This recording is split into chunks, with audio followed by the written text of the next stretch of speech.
Es la segunda mejor charla, pero la mejor es para mañana, si los hago que vuelvan.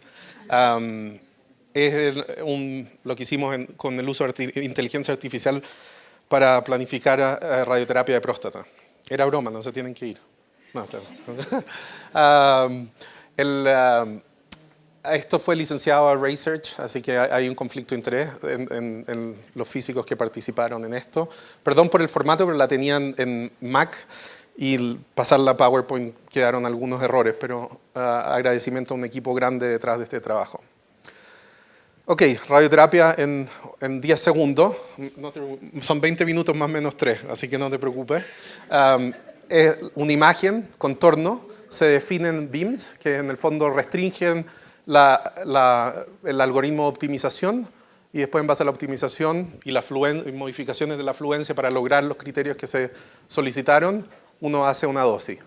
Una de las cosas interesantes de trabajar en un centro como PMH es que hay gente que es mucho más inteligente que uno en otros departamentos, y tenemos un científico, un computer scientist, un matemático que hace ciencias de computación, y dijo, ¿por qué necesitas hacer esto si lo que te importa es la dosis?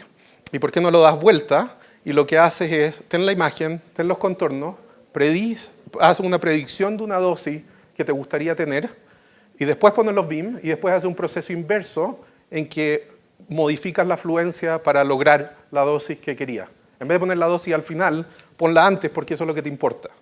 Y ese es el algoritmo. Ahora, no voy a entrar en los detalles cómo funciona porque usa atlas y ciertos criterios geométricos, pero el interés de nosotros, particularmente mío, fue, no quiero usar un algoritmo y empezar a ver cuántos milímetros de dosis o te salvó 0.08 Gray al V20 del recto, porque no tiene ninguna relevancia clínica potencialmente. Entonces lo que hicimos es como esta anatomía de las decisiones. Uno tiene un input, que en este caso es el escáner con los contornos, tiene una predicción, que es lo que hace el algoritmo, y después uno toma una acción, que es, me gusta el plan o no me gusta el plan, y trata al paciente. Después hay un outcome, feedback, y puede mejorar la predicción. Pero eso uno lo hace en base a juicio. Esto lo hacemos todo el rato, pero no lo pensamos así. Si uno va a cruzar la calle, y vienen acá en Colombia, debo reconocer que es altamente peligroso cruzar la calle. Entonces tuve que poner mi input de predicción, los autos que vienen, estimar a la velocidad que vienen, estaba lloviendo, pavimento resbaloso, cuánto me va a demorar en cruzar la calle, y ahí uno dice cuál es la chance de que me reviente el auto versus a que llegue al otro lado, y uno hace juicio, dice, bueno, 20%, no, ya, lo hago para llegar al restaurante más rápido. Pero en el fondo ese juicio es lo más importante, y es lo que finalmente se traduce en acciones. ¿Cruzo o no cruzo la calle? La predicción es una herramienta que es secundaria en este caso. Así que dimos vuelta el problema. Este es un buen libro para leer y resume el comportamiento de todos nosotros. Así que levanten la mano. No. Básicamente hace que cuando uno adopta tecnologías, hay gente que es innovadora, que le gusta el riesgo, le gusta ver lo que está más adelante. Hay gente que ve el valor de eso súper rápido. Y después hay un chasm, que es como un abismo entre medio, en que la gente no responde mucho a eso. No sé si pasó acá con Uber, por ejemplo, gente al tiro lo adaptó, y después como que empieza la tensión con los taxis, el tema legal, y ahí la gente se empieza a asustar, hasta que de repente pasa y los pragmatistas lo adoptan, los conservadores, y al final siempre hay un grupo de gente que tiene escepticismo hasta la última. Y si uno lo piensa en términos de tratamiento o de cualquier cosa, esta es la adopción, del ciclo de adopción de cualquier tecnología. Y en radioterapia es lo mismo. Si uno piensa una técnica nueva, de cualquiera de las que estemos hablando, siempre va a haber un porcentaje de decir, ¿dónde están las cuñas de 30 grados? ¿Dónde quedaron esas? No me siento cómodo sin. Entonces hicimos este trabajo. Lo que más me gustó es que uno de mis equipos de informática, que es un diseñador gráfico, logró poner un Linux en la portada de la revista, así que salimos de los basement o de los subterráneos. Lo que hicimos en este trabajo fue básicamente probar el concepto, hacer validación técnica, que es la parte que para mí como clínico es necesario, pero no tenía ni un atractivo, y después empezar en las partes clínicas y lanzarlo a la clínica. Y les voy a contar la historia de cómo lo hicimos, pero ese era el chasm, ese era el gap, porque uno puede hacer todos los ejercicios y simulaciones retrospectivas, pero si no hay piel en el juego, esa es una traducción directa del inglés, pero si uno no está invirtiéndose y no está corriendo el riesgo, en el fondo puede ser un escenario falso, aunque uno muestre que el performance sea mejor. Entonces lo que hicimos antes de eso es hacer un estudio de factibilidad, después hacer el estudio retrospectivo y con eso tener confianza, no para los que estaban esperando la cuña de 30 grados, pero para la otra mayoría, para decir, ok, debiéramos lanzarlo la parte clínica. Y les voy a decir el argumento después, pero este es el estudio de factibilidad. Uno de estos planes fue usado para tratar a un paciente histórico. El otro plan, de hecho no sé cuál es cuál, es el generado por el algoritmo. Yo no sé cuál es cuál. Si uno de ustedes se atreve a adivinar, pero pueden ver que son bastante similares, pero hay diferencias en las dosimetrías volumétricas y obviamente hay ciertas áreas que tienen distintas distribuciones de dosis con variaciones hasta 5, 10, 15%. Y lo que hicimos fue una evaluación estándar. Lo que le preguntamos a todos los clínicos, las mismas preguntas. Algunas evaluaciones cualitativas, en términos cuál plan, tenían que elegir plan A, plan B, que estaban anonimizados, no sabían cuál es el hecho por o son iguales, en términos de cobertura al tumor, conformalidad, las cosas clásicas, aceptabilidad, ¿aceptarías el plan este? ¿Aceptarías este plan? Después, ¿cuál prefieres? Me da lo mismo, cualquiera, o este por cualquier razón que uno tiene sus mañas y dice, bueno, la dosis acá un poquitito menos en el recto, pero más en la vejiga, me importa el recto, no la vejiga. Yo elegí la 1, otro podría haber elegido la 2. Y después le hicimos un Turing test, es decir, ¿cuál crees que es el plan hecho por la máquina y cuál es el hecho por el humano? Entonces, hicimos el estudio de factibilidad técnica. Primero, 17 pacientes históricos. A todos los pacientes tenían un plan que ya fue aprobado por su médico y ya tratamos al paciente, ya no hay nada que hacer en el fondo. Pero le pusimos al lado un plan hecho por el algoritmo para que lo compararan con esos criterios. Hicimos 3 revisores, 2 clínicos y un físico médico que era el jefe de física para geniturinario. De nuevo, lado a lado, anonimizado, compáralo con la misma forma que mostré antes. Y este fue el resultado que demostramos que en la mayoría de los casos, en la mayoría de las 52 evoluciones, uno se excluyó porque tenía una omisión en el outcome, y tenía una prótesis y no debió haber sido seleccionado para los de factibilidad, y el 74% de los casos, la mayoría era el algoritmo lo preferido en los distintos criterios.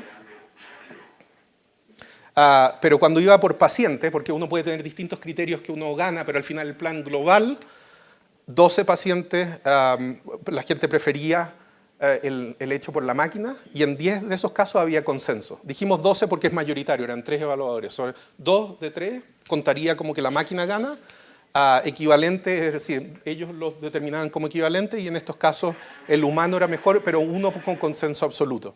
La moraleja de esto fueron 2, básicamente. La mayoría de las veces la máquina gana. Cuando falla, tiende a fallar con consenso en términos de proporción, y cuando gana también en general es con consenso. Y ahí vino el momento de inspiración, porque dijimos, en verdad yo fui a la pelea, pero no quiero tirarme las flores, pero fue, ¿por qué no vamos a tratar a un paciente con un plan que es mejor simplemente porque se hizo con un método distinto al que estamos acostumbrados? Lo que importa es el plan final y el juicio del médico tratante. Yo no me importa si el tecnólogo médico que está haciendo el plan agarra el mouse con la mano derecha o la mano izquierda. ¿Por qué me va a importar? Lo que me importa es el plan final. En este caso, un método distinto. Y fuimos con ese argumento al comité de ética y lo aprobaron. Y de hecho, los pacientes no tenían que hacer consentimiento de ser tratados con una forma, porque lo que a los pacientes les importa es un tratamiento de alta calidad que está determinado por el juicio del médico tratante y el equipo tratante. Después lo que hicimos es lo siguiente, 50 pacientes, volvimos al mismo oncólogo, los oncólogos no sabían, pero 50 pacientes históricos, el mismo oncólogo evaluó ese plan, que él había aprobado 1, 2, 3 años antes, y de nuevo, pusimos lado a lado el plan generado por la máquina, y a las 3, 4 semanas volvimos a hacerlo. O sea, para ver qué tan consistentes somos los médicos. Sí, hay unos muy consistentes y hay unos muy inconsistentes. Entonces pudimos ver intra-médico la variación. Y también podíamos ver consenso, porque hicimos que después 3 físicos iban a revisar el plan, iban a objetivamente, digamos, decir cuál es mejor en base a los criterios dosimétricos que están impuestos en nuestros propios protocolos. Entonces el plan que dosimétricamente es mejor y tenían toda una fórmula para calcularlo. Y después de eso, hicimos 50 pacientes prospectivos. Cada paciente que venía a tratarse, se generaban los 2 planes anonimizados, lado a lado, y el médico elegía, el que elegía se trataba con ese. Esto es probablemente lo más interesante para mí, por lo menos, que me gusta como las ciencias de comportamiento y de cómo la gente toma decisiones. Como teníamos este test y también sabemos cuál plan eligieron, sabemos efectivamente si eligieron el humano o el de la inteligencia artificial. También sabemos cuál, digamos, objetivamente por criterios cuantitativos, dosimétricos, es mejor el plan, porque muchas veces podemos tener un plan mejor, pero por cosas subjetivas elegimos el otro. Y después, cuál percibían que seleccionaron, porque si yo seleccioné el plan A1, digamos, pero creo que el A2 es la máquina, entonces yo creo que estoy eligiendo el plan humano. Y creo que es mejor, pero podemos saber si es mejor o no. Entonces podemos empezar a ver si la gente tiene sesgo en base a decir, esta es la máquina, no quiero la máquina, voy a elegir el otro, aunque puede que sea peor. Lo otro, cuando hicimos el estudio prospectivo, pudimos cuantificar los tiempos. Obviamente hay un tiempo entre que se generan los contornos y están listos, después de que se planifica, después que se hace la decisión de hacer el tratamiento.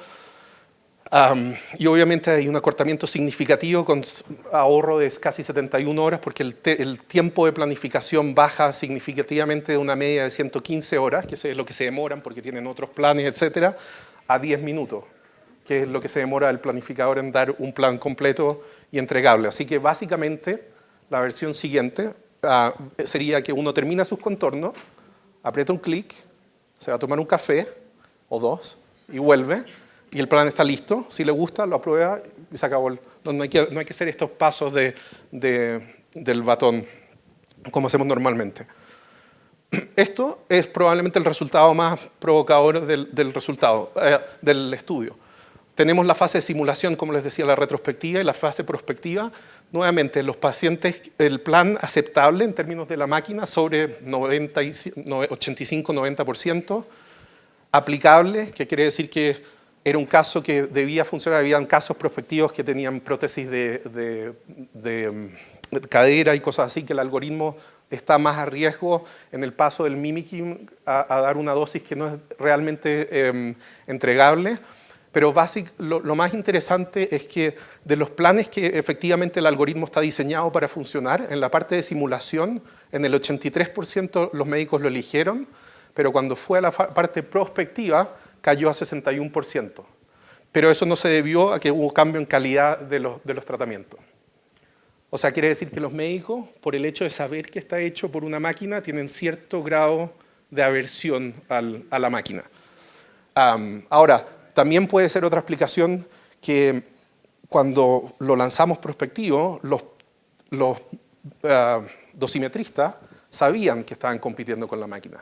Así que puede ser que mejoraron un poco el nivel, porque dijeron, me van a reemplazar, aunque les juramos que no lo íbamos a hacer y no los hemos reemplazado, entonces puede ser que las diferencias disminuyeron, pero teníamos los factores objetivos de evaluación de plan y no hubo mejoría. Así que o nuestros dosimetristas están en el plató de performance o son, digamos, dismissive, como que les da lo mismo, dice ya reemplázame mejor. Y lo otro interesante es que ese sesgo de elegir o no, hay 2 médicos básicamente que tienen una preferencia hacia los planes humanos, aunque no eran mejor dosimétricamente. Así que entre nosotros es normal, digamos, no creo que ellos sean normales de hecho, pero creo que es habitual que haya gente que, porque se hizo con una máquina y todo, tengan un cierto grado de reticencia. Y es por eso que partí la presentación, es decir, hay gente que tiene más reticencia a la innovación y es normal, y hay que asegurarle y tener estudios de métricas para decir, ok, cómo está performando el algoritmo y cuál es la calidad de los resultados de esos tratamientos. Así que ese es el resumen de la fase del tratamiento y lo puse ahí porque ahora nuestro nuevo estándar, y esto lo estamos resumiendo ahora para publicarlo, más de 100 pacientes, lo que hicimos fueron 2 algoritmos. Otros porque los algoritmos dependen cómo se entrenen, cuáles son los compromisos que hacen. Entonces tenemos dos algoritmos que están funcionando en paralelo, se le presentan a los médicos. Sí les dijimos que eran dos algoritmos de inteligencia artificial, y si por A, B, C motivo ninguno de los dos es satisfactorio, ahí pasan los humanos para hacer un plan. Entonces saben por qué fue rechazado y pueden hacer los compromisos que una máquina no entendería, digamos, y le pueden explicar a un dosimetrista diciendo no, es que la dosis acá o allá, etc. Así que podemos saber ahora cuánto necesitan de humano y cuáles son digamos, lo extra que ofrece un humano comparado con una máquina. Así que de esta zona de competencia, por eso dije que no lo hemos perdido, es ridículo pensar así, la verdad, porque lo que uno quiere es el mejor plan para el paciente y obviamente los humanos tenemos talentos que las máquinas nunca van a tener y en el juicio, en juzgar cosas que van más allá del algoritmo, y eso lo vamos a conversar en la charla de mañana, pero es un ambiente de colaboración en que uno al final tiene los mejores planes, porque la máquina es más eficiente, es más rápida, es más barata, no tiene mal humor, no se enoja, pero cuando se necesita alguien que se enoje, se van a enojar bien, digamos. Entonces tienen los mejores planes. Y este es lo que estamos haciendo después. Esta no le tomen foto, porfa, porque es un proyecto secreto, y les voy a decir por qué es secreto. Porque los que se molestaron con el estudio anterior, no se molestaron, pero en el fondo hubo mucha tensión inicial, fueron los tecnólogos médicos y los dosimetristas porque pensaron que iban a ser reemplazados. Y obviamente hay suficiente trabajo y esfuerzo para necesitar humanos en un montón de funciones y muchas cosas, digamos, ¿quién tiene una bibliotecaria hoy en día? No existen. Uno busca todo en el computador. No quiere decir que esas personas no tienen trabajo, sino que buscaron otras áreas de trabajo que a medida que los campos van madurando. Entonces, esta es digamos, la parte convencional actual nuestra. El médico hace los contornos, hay una automatización de la planificación y después el médico evalúa el plan en sus contornos y decide lo que quiere. Ahora, lo que dijimos nosotros es los contornos tienen dos propósitos. Uno es dar la materia prima para hacer un plan. Dos es contra lo cual evaluamos el plan. Pero como la segunda parte es un poco de profecía autocumplida porque tenemos criterios, realmente la pregunta es, ¿necesitamos contornos para hacer un plan o podemos autosegmentar esos contornos? Entonces lo que estamos haciendo tras bambalina es que cuando llega un paciente hace sus contornos. En paralelo tenemos dos algoritmos de autosegmentación que evaluamos y uno va a seguir hacia adelante. Hacemos un plan basado en esos contornos y después este plan se transpone a los contornos del médico para que no se den cuenta que en el fondo no, estos no son mis contornos. Si les gusta más el plan B sobre sus propios contornos, quiere decir que sus contornos no eran necesarios para hacer el plan. Y obviamente estos planes sobre los propios contornos van a ser satisfactorios. Entonces le vamos a decir, sí, preferiste todos los planes y de hecho no usamos tus contornos para los planes que tú querías. Entonces si logramos hacer esto y funciona, el futuro es que hoy en día tenemos planificación, el médico se lo pasa al dosimetrista que planifica y después el médico evalúa en forma manual. Actualmente lo que tenemos es que hacemos los contornos, se planifica con inteligencia artificial y después vuelve a una evaluación manual, pero en el futuro, si salen las cosas bien, uno puede hacer los contornos y la planificación en forma inmediata, como son algoritmos que tienen cierto grado de interpretabilidad, uno puede saber dónde el algoritmo está a riesgo de no performar bien y que requiera un segundo ojo humano, pero en otros casos no. Ahora uno dice, bueno, ¿para qué necesita esto? Ya como tan flojo, Ale, que no queréis trabajar, no quería hacer contornos, no queréis planificar, no quería evaluar el plan, pero si uno piensa en automatización, por ejemplo, de adaptación diaria a los tratamientos y cosas así, esta es donde está el valor real de estas herramientas y obviamente en términos de salvar tiempos de tratamiento. Así que mi objetivo para el 2025, me pueden cobrar la palabra, probablemente haya a tener que chutearlo un poco más a la larga, es no solo hacer esto, sino que usar los escáneres diagnósticos. Si uno piensa nuestros paradigmas son altamente ineficientes. Los pacientes llegan con un PET, llegan con escáner y después nosotros partimos todo de nuevo porque necesitamos el paciente en cierta posición y nuestro escáner y después hacer la planificación completa. en el futuro, la idea sería que uno vea al paciente, usa los escáneres que ya se adquirieron y lo manda a la sala de tratamiento, porque puede hacer un escáner rápido en la máquina, autocontorno, autoplanificación, evaluación si es necesario y tratar al paciente con ese plan. Si yo fuera paciente, a mí me gustaría eso. En resumen, y lo más probable es que sea paciente en algún momento, así que por eso el 2025 todavía estamos apurados. La inteligencia artificial, yo creo que la automatización de procesos va a ser esencial en varios procesos y procedimientos de oncología y radioterapia. Obviamente ya lo tenemos en la clínica, pero necesitamos saber dónde no solo el algoritmo no funciona, pero dónde los humanos no funcionan en referencia al algoritmo, y es más complejo de lo que uno cree, y obviamente los humanos tienen que estar en el loop para saber cómo hacer la automatización probable y promover la colaboración y maximizar los resultados con colaboración entre máquinas y humanos, como lo hacemos todo el rato con los computadores, micrófonos, etc. Así que el micrófono no puede hablar solo todavía. La misma va a pasar con las automatizaciones en radioterapia. Y con eso, muchas gracias nuevamente.